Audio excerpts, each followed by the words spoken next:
آموزش حرفها با خسرو شیرین و بابای دانا. شیرین بینگر، حرفی او چقدر زیبا است. اکنون من میخواهم حرفی نو را یاد گیرم. بابا انا بابای دانا.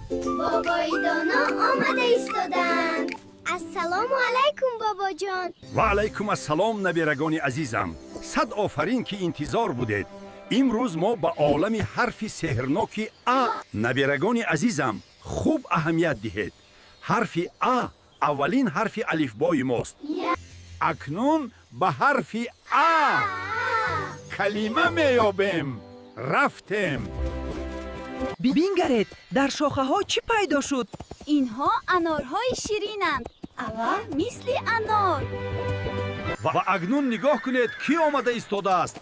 این اسب است. آها مثل اسب. بابا جان بینید. صد آفرین نبیرگان عزیزم. امروز شما حرف ا را نه تنها شناختید بلکه نوشتن آن را هم یاد گرفتیم. خیر دوستان عزیز. تا درسی آینده.